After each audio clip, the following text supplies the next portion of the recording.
మీ యొక్క సమస్యలకి, మీ హక్కులకి, మీ అవకాశాలకి, మీ అవసరాలకు తగ్గట్టుగా పరిపాలన కొనసాగేటట్టుగా మీకు వచ్చేటటువంటి మీరు ఉపయోగించుకుంటారని చెప్పి ప్రతి మండలంలో కూడా ఇటువంటి భవనాన్ని ఏర్పాటు చేస్తున్నాం.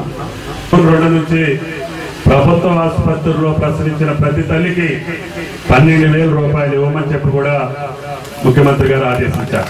ఏ ఆధారం లేనటువంటి మహిళకు కూడా 1000 రూపాయలు ఇవ్వాలని చెప్పి గౌరవ ముఖ్యమంత్రి గారు చెప్పారు. అది కూడా రేపటి నుంచే ప్రారంభం అవుతుంది. ఆ పాపకి 3 నెలల నుంచి అంగన్వాడీలోని అన్ని సౌకర్యమైనటువంటి పౌష్టికాహారంతో పాటు ఆటపాటలతో పాటు బడికి వెళ్ళేదాకా అంగన్వాడీలోనే ప్రీ స్కూల్ చెప్పమని చెప్పాం. 10వ తరగతి వరకు రెసిడెన్షియల్ స్కూల్లో, తర్వాత రెసిడెన్షియల్ కాలేజీలో ఆ పాప చదువుకునే పూర్తయ్యేదాకా కూడా ప్రభుత్వమే భరించాలని చెప్పాం. ఒకళ్ళు ఇతర దేశాలకు పోతానంటే 20 లక్షల రూపాయలు ఇవ్వమని చెప్పాం.